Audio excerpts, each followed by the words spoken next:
Hi everyone, Sana Wajid here, sales rep at Remax Empire Realty in Markham, Ontario. Ever wonder why there are so many different types of workshops, orientations, trainings, webinars, whatever they may be, available to us as realtors even after we get our license? I mean, you go through this entire education process. You write a bunch of exams that are supposed to equip you with everything you pretty much need to know to practice successfully, right?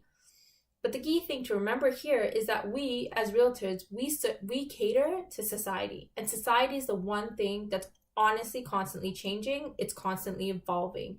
You have new legislations that are being passed. You have legislations that are being amended. You have the economy that is directly affecting us. You have technologies that are being introduced into society, which suddenly start defining the way we function on a day-to-day level.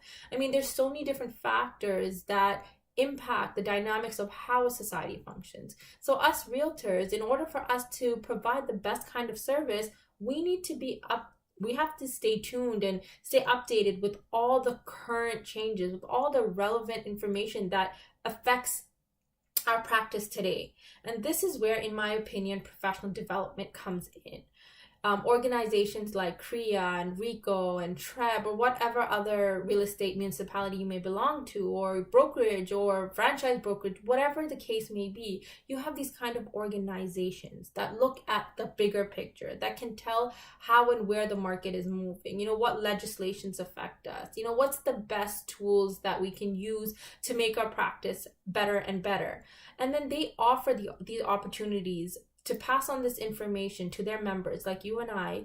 And I feel like as a good realtor, you would take advantage of these opportunities, and understand the bigger picture rather than the pixelated media view, and then package the correct kind of information that is relevant to that client at that given time. So in a way, you're packaging individualized information based on each client's needs, right? So that, in my opinion, defines a good realtor, someone who's well informed with the most current and relevant information. And honestly, the best way to get this kind of information is to really go back to all these different kinds of seminars and workshops that are available to you. And some of them honestly don't even cost you a penny. You just kind of have to attend and take the opportunity to take in that information.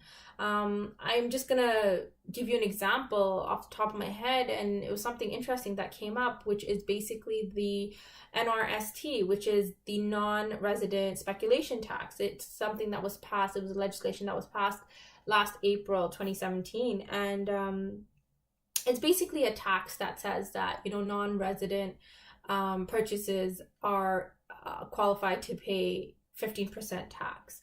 Now, good realtor would be able to identify whether his client falls under that bracket, and what are the necessary steps that need to be taken in order to go forth with the transaction as such. They would also know that this kind of tax only applies to purchases that are within the greater golden horseshoe and not outside it. So things like that, being informed of these kind of legislations that are introduced after you get your license is something that's going to benefit you as a realtor. It's going to show your client that your stuff. He knows what he's doing. He's well informed, or she's well informed, and they got their stuff together. So this is just something that came to my mind. I wanted to share with you guys, and I hope it was beneficial. And yeah, that's it for right now. Hopefully you'll see more of me. So please like and subscribe and follow me on Facebook and Twitter at Sana the Realtor. Take care, everyone.